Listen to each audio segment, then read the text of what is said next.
I heard my daughter call me a burden and price out my home while I was still in it. She wanted a resort for me and $890,000 for herself, but she forgot one thing. I still have the keys. Before continuing, write where you are from or what time it is.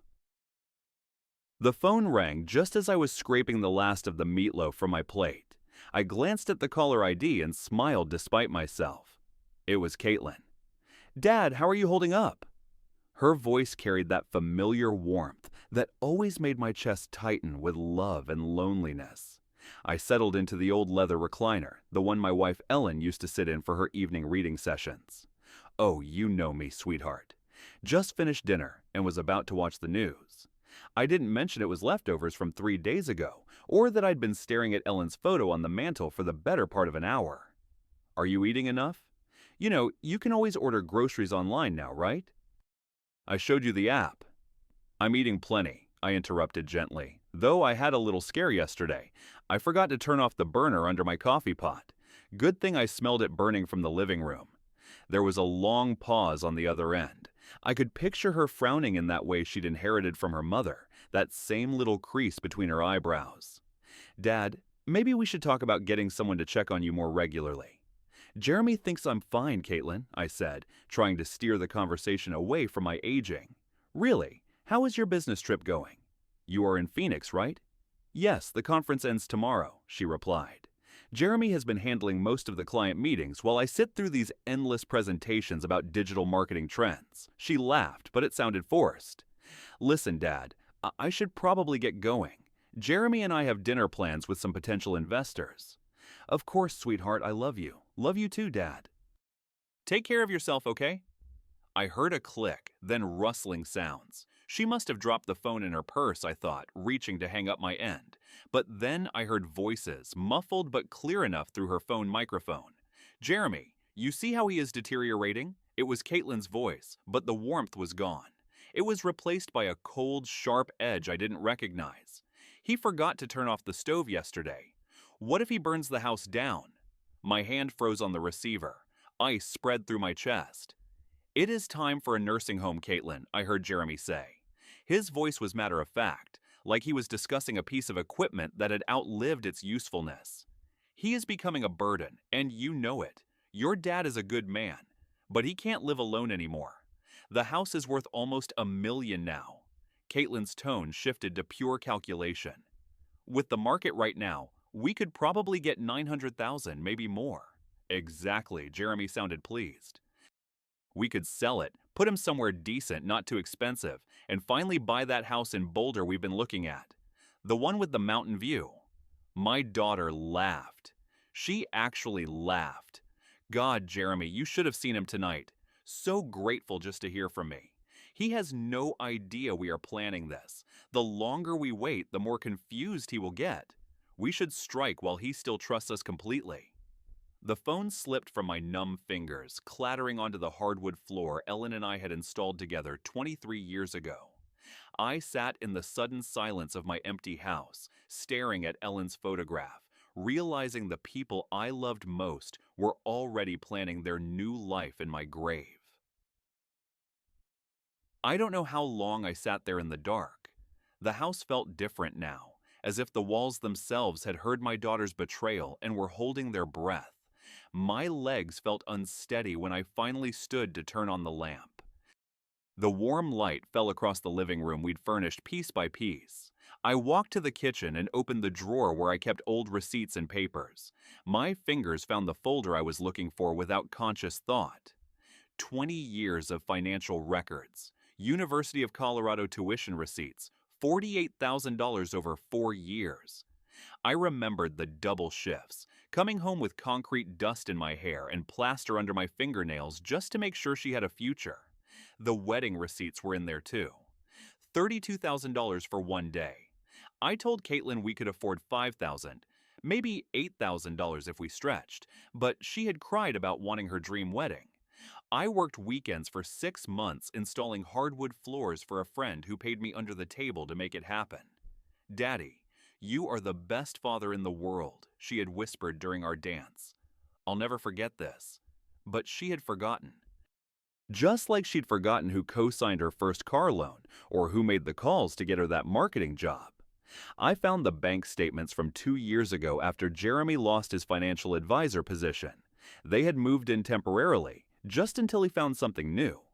I'd never charged them rent. I'd paid the increased utility bills and bought groceries for 3 adults instead of one lonely widower.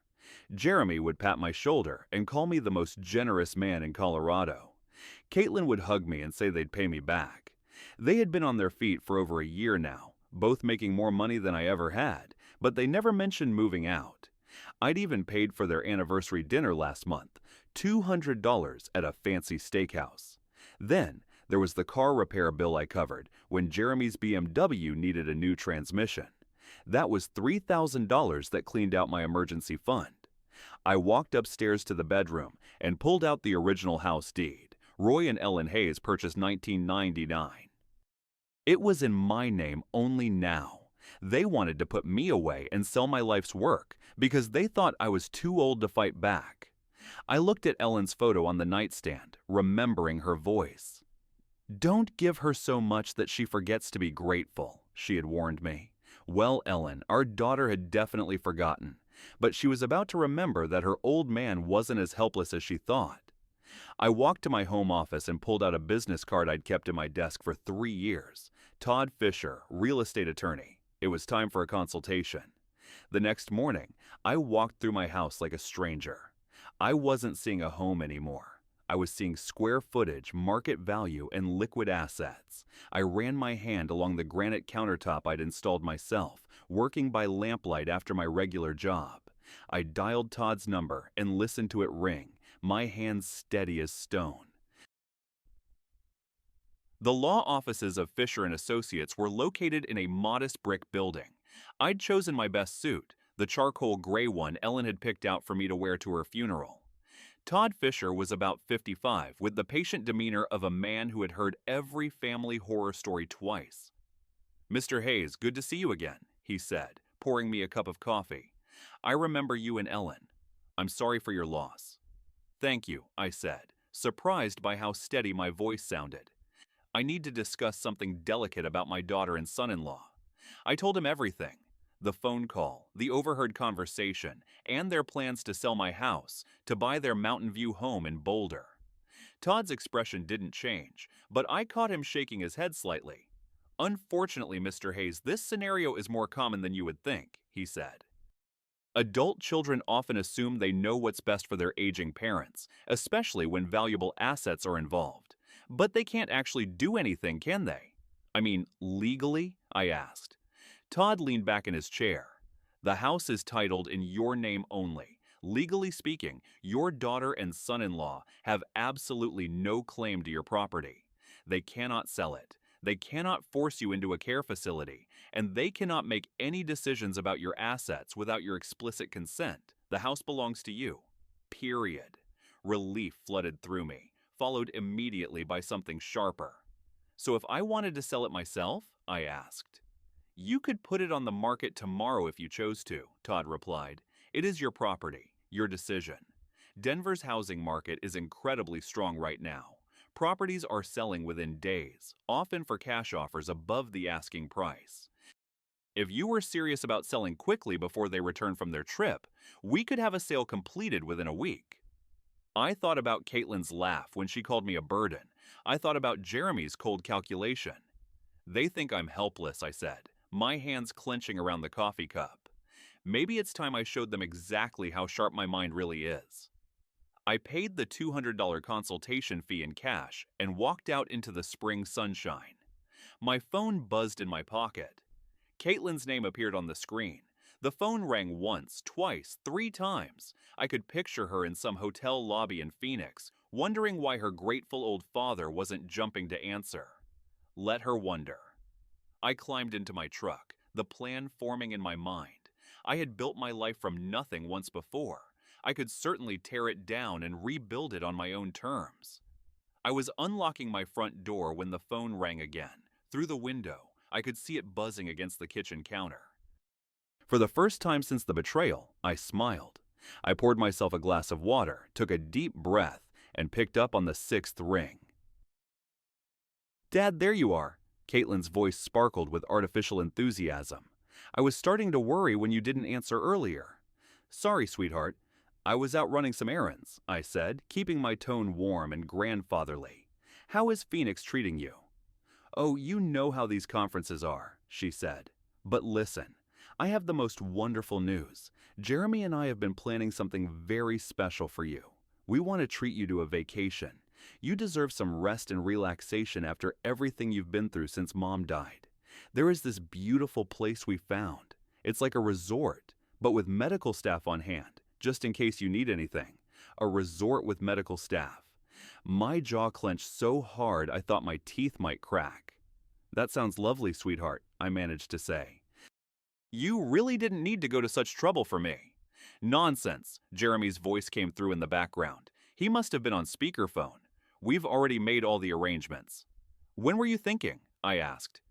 Well, we should be back by next Friday, Caitlin said. We were hoping you could be ready by then. Just pack some clothes and personal items. You know, the essentials. The essentials. Not the photo albums, not the furniture I'd built. Just the essentials for an old man being shuffled off to die. Actually, Caitlin, I have a surprise for you too when you get back, I said. Oh, Dad, what kind of surprise? She sounded genuinely pleased, probably imagining I'd signed over my power of attorney. It is something I've been working on since our last conversation, I said, looking out at the bay window I'd built for Ellen. I think you'll be very surprised. You're so sweet, Dad, she said. We'll talk about everything when we get home. I love you. Love you too, Dad. See you Friday. The line went dead. I set the phone down and opened my laptop. I typed real estate agents Denver into the search bar. One name kept appearing in the top results, Brian Connor. He specialized in quick sales and averaged 18 days from listing to closing. His testimonials mentioned cash buyers and smooth closings with no complications. I dialed his number. Brian Connor, how can I help you? Mr. Connor, my name is Roy Hayes. I'm interested in selling my house quickly. How fast can these things actually happen? Well, Mr. Hayes, with the right property, I've closed deals in as little as 10 days with cash buyers, he said. My heart hammered against my ribs. 10 days? That fast? Absolutely, he replied. Can you tell me a bit about your house? I described the two-story, 3,400 square foot home in the Cherry Creek area. I mentioned I'd maintained it well and did most of the work myself. Brian's voice sharpened with interest. That sounds exactly like what several of my investors are looking for. I can be there this afternoon at 3 Norwich for an assessment. I spent the next 2 hours cleaning obsessively. I dusted the bay window and made sure every surface gleamed. But I wasn't preparing for guests. I was preparing for an execution. At exactly 3 Nog, the doorbell rang. Brian Connor looked exactly like his photo, professional, approachable, and confident. He stopped in my entryway and his eyes went wide.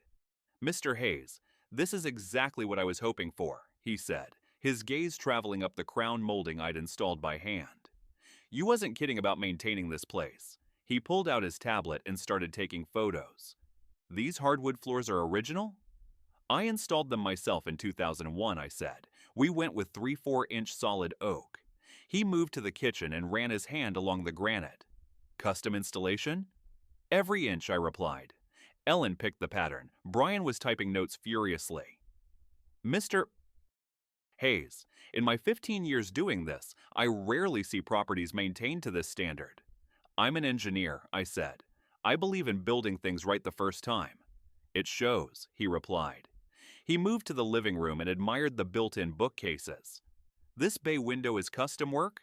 I built it for my wife so she'd have a reading nook, I told him. He checked his tablet and looked up at me. Mr. Hayes, similar properties in this area have been selling for $850,000 to $920,000, but given the condition and custom features, I'm thinking we price it at $890,000. That should move it quickly while getting you top dollar. $890,000. I sat down heavily in Ellen's reading chair. That much, I managed to ask. Mr. Hayes, you're sitting on a gold mine, Brian said. I have an investment group looking for exactly this. They pay cash, no financing contingencies. They can close in 10 business days. 10 business days. Caitlin and Jeremy would return in 8 days. They'd expect to find me ready to be shipped off. What is the catch? I asked. Why so fast? No catch, Brian smiled. Cash means no loan delays. They do their own inspections, but frankly, your house is in better shape than most new construction I see. When would I need to be out? I asked. Standard contract gives you 30 days after closing, but they're flexible. I thought about Caitlin calling me a burden. I thought about Jeremy's cold calculation. Let's do it, I said. Brian's professional mask slipped for a moment, revealing genuine excitement. Excellent choice, Mr. Hayes. Let me call them right now. I watched him dial. He described the house as buried treasure, original owner, immaculate condition, custom features. He ended the call with a broad smile. They want to move forward immediately. I can have the initial contracts ready by tomorrow morning. The sun was setting through the bay window, casting golden light across the room where I'd just agreed to sell 25 years of my life. But for the first time since that devastating phone call, I felt control. How does 9 a.m. sound for signing? Brian asked. The grandfather clock Ellen gave me for our 15th anniversary ticked steadily in the silence. 9 a.m. sounds perfect, I said. I stood alone in the house after he left, the keys feeling heavy in my pocket, knowing that in less than 2 weeks, the locks would be the only thing I hadn't changed. Brian arrived the next morning at 9 a.m. sharp with the contracts, a notary, and a coffee for me. I read every line with the thoroughness of an engineer, checking the details like I used to check blueprints. The sale price was locked at $890,000. It was a cash purchase with a closing date set for 10 business days from signing. The notary walked me through each signature, confirming that I could remain in the house for 30 days after the closing if needed. I signed my name with steady hands, knowing the process was now in motion. The first few days passed in a blur of paperwork and inspections. The investors sent their team, a polite crew who admired my workmanship and found nothing to complain about. One of them even remarked that I really knew what I was doing with the electrical work and the floors. By the 4th day, I became a man with a secret mission. I researched apartments online, looking for something small but comfortable where I could start over with nearly $900,000 in the bank. I found a place called Sunset Manor, a senior community with a community center, the kind of place Ellen and I had talked about for our golden years. I also called storage facilities to plan which of Ellen's things I would keep, her jewelry box, the china, and the photo albums. On day 8, Brian called with final confirmation that the closing was on track for the next morning. He told me the wire transfer would be completed the same day, and I would have access to the funds immediately. That night, I packed a single suitcase with clothes and personal items. I looked at Ellen's photo and whispered that I hoped she understood. Friday morning arrived bright and clear. I dressed in the navy suit Ellen had bought for Caitlin's graduation. The title company office was a scene of professional efficiency. Each signature felt like cutting a chain. The deed transfer, the settlement statement, and the final acknowledgement that the house on Maple Street no longer belonged to me. Then, the agent handed me the wire transfer confirmation. The amount was $890,000 less closing costs. I stared at the numbers on the paper, seeing more money than Caitlin and Jeremy had ever dreamed their burden could access. I drove back to the house, but instead of nostalgia, I felt liberation. I sat in my truck in the driveway, looking at the building I had built with my own hands. The keys felt like lead in my palm. I still had access for 30 days, which was time enough to complete what I'd started. I drove to a coffee shop and dialed a 24-hour locksmith. I told him I needed all the door locks changed immediately and offered to pay cash for the emergency fee. The locksmith arrived in 2 hours. I watched him remove the brass hardware Ellen had picked out 15 years ago. He replaced them with silver, modern locks that clicked with a sharp mechanical sound. He handed me a ring of 3 copies of the keys for the front, back, and garage doors. I paid him $450 in cash so there would be no paper trail. Then I began the hardest part, packing 25 years of life into what I could carry. I took the novel Ellen had been reading, with the bookmark still on page 247. I took the engineering certificates and her favorite cookbook. I left her clothes hanging in the closet, still smelling of her perfume, because I couldn't take everything. I met the property manager at Sunset Manor, a woman named Mrs. Shen. The unit was simple and furnished, exactly what I needed to start fresh. I paid the first month's rent and deposit, nearly $3,000, in cash. As I loaded my car in the gathering dusk, I saw my neighbor Mrs. Patterson watching from her window. I waved, feeling the weight of the connections Caitlin and Jeremy had forced me to cut. I took one last walk through the empty rooms where the footsteps echoed differently now that the house belonged to someone else. I apologized to Ellen's memory, reminding her that she always said I was too generous for my own good. I locked the new locks and drove away, my rearview mirror full of the life I was leaving behind. Inside my new apartment, I immediately reached for my laptop. I researched banks and found Colorado Community Bank, a place that focused on personal service. I called and spoke to David Morrison in the private banking division. I told him I needed to open an account for a substantial deposit of $890,000. He was delighted to help, and we set a meeting for Monday morning at 9 a.m. The weekend was a strange time of uncharted territory. I made coffee in an unfamiliar kitchen and unpacked my few belongings. Monday morning, I met with David and explained that I was a widower who had sold his home and needed secure banking. I signed the documents, becoming customer number 847293. By Wednesday, David called to tell me the funds had cleared and my account was fully active. I sat in my new chair and typed mini surveillance cameras into my laptop. I found a wireless camera hidden inside a phone charger that could stream live footage to my phone. I ordered it with expedited shipping for $149. Then I wrote the note. I told Caitlin and Jeremy that I had heard their conversation about the nursing home. I told them the house was sold for $890,000 and the money was safe in my own account. I informed them that their belongings were at a storage facility and they had 30 days to claim them. On Thursday, the camera arrived.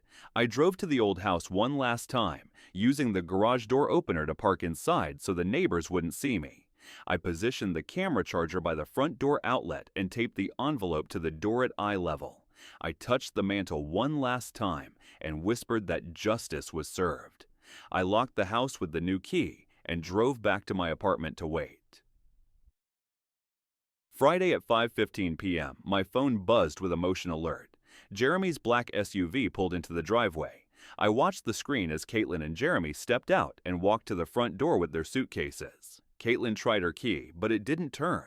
She jiggled it with growing frustration, saying her key wasn't working. Jeremy tried the back door and the garage remote, then came back panicked. He told her the locks had been changed. Caitlin tried to call my landline, but it was disconnected. They finally found a window I had left unlatched, and Caitlin climbed through to open the front door. They stopped dead when they saw the white envelope. Caitlin's hand trembled as she read my note. "He sold the house," she shrieked.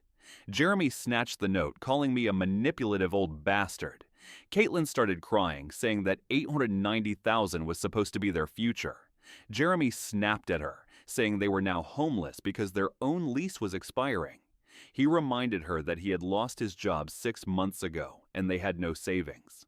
They collapsed into the furniture that would be gone the next day when the new owners took possession. I turned off the camera feed. I opened a bottle of wine, a 2018 Bordeaux Ellen and I had been saving. I raised a glass to her photo and told her justice was served. My phone buzzed with a text from an unknown number, but I deleted it without reading and powered the phone off. For the first time in 2 years, I felt completely free. I was no longer anyone's burden. I was my own man again, with my own money and a future that stretched ahead like an open road. Roy Hayes had left the building, and I was never coming back. If this story resonated with you, leave a like and consider subscribing. You can also drop any comment below, even just one word. Maybe tell me where you're watching from, or what time it is right now. Sometimes one word is enough to say you were here.